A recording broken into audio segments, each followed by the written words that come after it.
How were your crisps? Exceptional. And yours? The best. Yes, I don't know if I've said before, but the crisps are the only thing this shit tip has going for it. Do you know I came in here the other day and the barman was sitting on a box behind the bar? Which barman? The filthy old fella who was sacked a few weeks ago for being caught peeping under the door of the female loo. What the devil's he doing back? Done them for an unfair dismissal. The incompetent fools can't even sack someone properly. Anyway, it turns out he had his feet in a basin of warm water. I've heard it all now. Is he trying to rub their noses in it? Not sure what he is trying to do.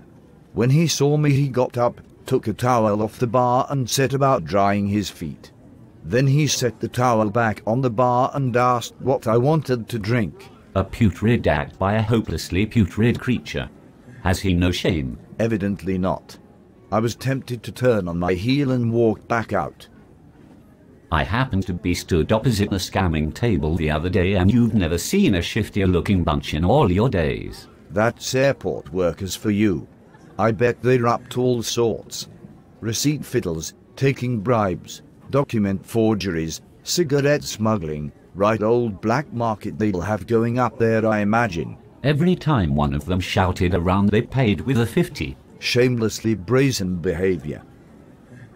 They were here last week and a fat half-bald ginger-hairy Irish chap kept falling off his stool and sending people flying.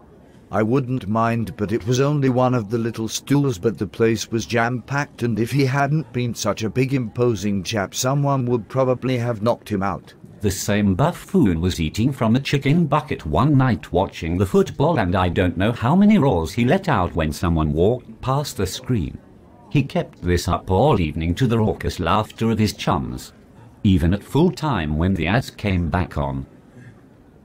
Have you seen the fierce-looking one among them that looks like Charles Bronson and is always grinding his teeth? He never smiles. Never. Not even when he wins at pool. He rates himself at pool. One of his associates, a permanently sun-tanned lad with a leer like a teenage boy at a strip show, doesn't do rounds.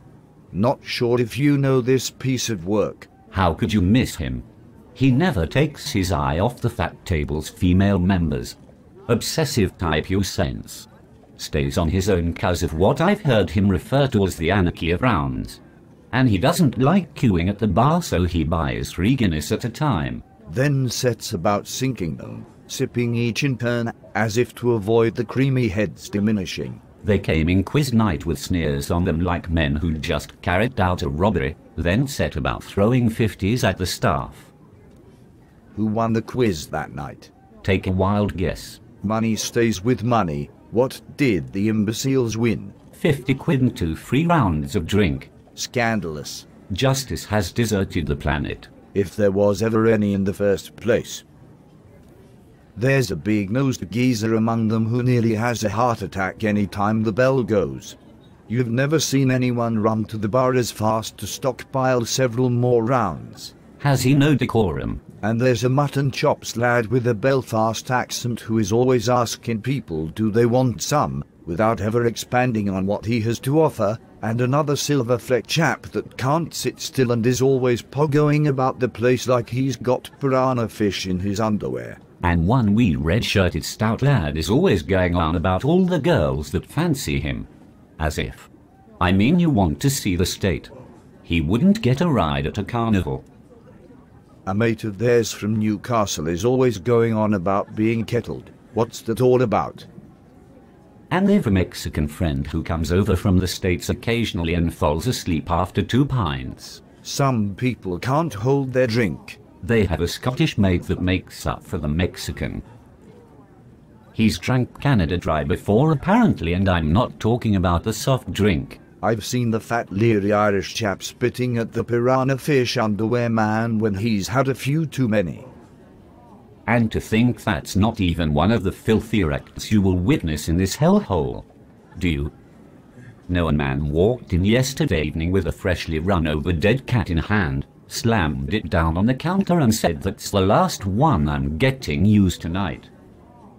Must have mistaken the place for the golden chopstick. Must have done. And still he got served.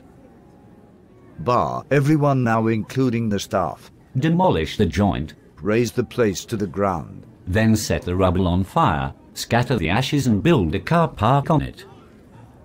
But save the crisps.